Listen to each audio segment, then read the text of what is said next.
Hello everyone, and welcome back to Dark Story Explain. Most missing person cases begin the same way. Someone leaves home, fails to answer their phone, and slowly, family members realize that something is terribly wrong. But every once in a while, a case comes along that completely defies logic. A case where the final moments aren't hidden in darkness. They're captured in broad daylight on security cameras with hundreds of people nearby. And yet, despite all of that, the person simply disappears.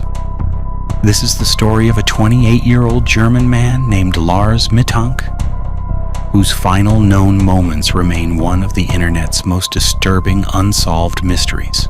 In the summer of 2014, Lars traveled from Germany to the Bulgarian resort town of Golden Sands with a group of close friends. It was supposed to be nothing more than a relaxing vacation filled with beaches, late-night parties, and unforgettable memories before everyone returned to normal life. For the first few days, everything went exactly as planned. They explored the city during the day, enjoyed the nightlife after sunset, and spent hours relaxing near the Black Sea. Nothing seemed unusual, and nobody noticed any signs that Lars was under stress or dealing with personal problems. But on the final night of the trip, everything changed. While visiting a local bar, Lars became involved in an argument with a group of football fans. No one knows exactly how the confrontation started, but witnesses said the situation escalated quickly. Before long, Lars was attacked and reportedly suffered an injury to his ear. The injury didn't appear life-threatening, but it was serious enough that he decided to visit a local doctor the following morning, instead of flying home with his friends. The doctor examined him and discovered that the pressure changes during a flight could make the injury much worse. Lars was advised not to fly until the ear had healed. It was disappointing news, but it wasn't a disaster.